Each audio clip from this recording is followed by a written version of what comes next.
ఉద్యోగ ఉపాధ్యాయ పెన్షనర్ సమస్యలు తక్షణమే పరిష్కరించాలని కోరుతూ ఆంధ్రప్రదేశ్ ఉపాధ్యాయ సంఘాల సమైక్య ఫ్యాప్టో పిలుపు మేరకు కాకినాడ కలెక్టరేట్ ఎదుట నిరసన చేపట్టారు.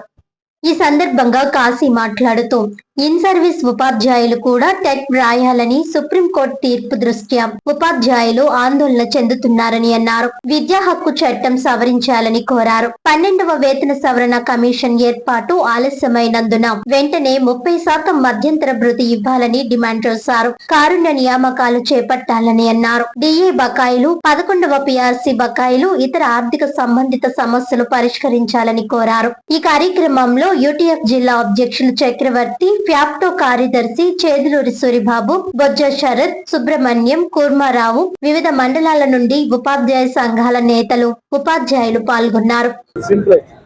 నా పేరు కుసుమంచి కాశీ విశ్వనాథ్, కాకినాడ జిల్లా ఫ్యాప్టో చైర్మన్ అండి. మరి ఫ్యాప్టో రాష్ట్ర నాయకత్వం పిలుపు మేరకు ఈరోజు రాష్ట్రంలో ఉన్నటువంటి 28 కలెక్టరేట్ల వద్ద కూడా ధర్నా ప్రారంభించాము. మరి ఈ ధర్నా దేనివైతే కేవలం మా ఉపాధ్యాయులకి రావాల్సిన ఆర్థిక బకాయిల్ని దృష్టిలో పెట్టుకుని ప్రారంభించడం జరిగిందండి. మరి మాకు రావాల్సిన వేల కోట్ల బకాయిలు గత ప్రభుత్వం, ఈ ప్రభుత్వం కూడా బకాయిలు పెట్టింది. ఏంటంటే ఉపాధ్యాయులకి కేవలం ఉపాధ్యాయులు తప్ప మరి ఏ విధమైనటువంటి ఆదాయాలు ఉండవు. మరి మేము కష్టపడి దాచుకున్న పిఎఫ్లు కానీ, అలాగే హెల్త్ ఇన్సూరెన్స్ నిమిత్తం దాచుకున్నటువంటి హెల్త్ స్కీమ్లో ఉన్నటువంటి ఆరోగ్య సంబంధించిన ప్రతి నెల కూడా ప్రీమియం చెల్లిస్తున్నాము. ఆ ప్రీమియం సంబంధించిన వైద్యం కూడా ఎక్కడ మాకు అందడం లేదు.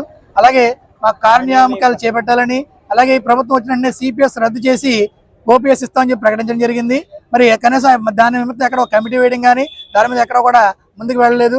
అలాగే మరి 12వ పిఆర్సీ ప్రకటిస్తామని చెప్పి మాట ఇచ్చారు, ఎక్కడ కూడా దానికి సంబంధించిన కదలిక లేదు. అలాగే 11వ పిఆర్సీ బకాయిలు విడుదల చేస్తున్నారు, అవి కూడా ఎక్కడ లేవు. అలాగే 30% ఐఆర్ ప్రకటించినట్లయితే మాకు న్యాయం జరుగుతుందని చెప్పి దీంతో ఐపీఎస్ ద్వారా మీకు తెలియజేస్తున్నామండి. సంఘం పిలుపు మేరకు ఈ రాష్ట్రంలో ఉన్న 28 జిల్లాల్లో కలెక్టరేట్ల వద్ద పికెటింగ్ నిర్వహించడం జరిగింది. ప్రధానంగా డిమాండ్, ఏ ప్రభుత్వం అయినా అధికారంలోకి వచ్చిన వెంటనే మరి పిఆర్సీ ప్రకటిస్తుంది, ఐఆర్ చెల్లించడం జరుగుతుంది. కానీ ఈ ప్రభుత్వం అధికారంలోకి వచ్చి 2 సంవత్సరాలు పూర్తయింది. ఇప్పటికీ పిఆర్సీ గురించి కానీ ఐఆర్ గురించి కానీ ఎక్కడా మాట్లాడటం లేదు. ఈ పిఆర్సీని 2029 ఎన్నికల వరకు కూడా సాగదీసుకుని పోవడానికి కుట్ర పన్నుతా ఉంది. ఈ కుట్రని వెంటనే మేము ఛేదిస్తాం. ఏదేమైనా ఈ రాష్ట్రంలో ఉన్న ఉద్యోగ ఉపాధ్యాయులందరూ కూడా మరి ఈ కలెక్టరేట్ల దగ్గర జరిగిన పికెటింగ్ ద్వారా మా డిమాండ్లను వినిపించడం జరిగింది.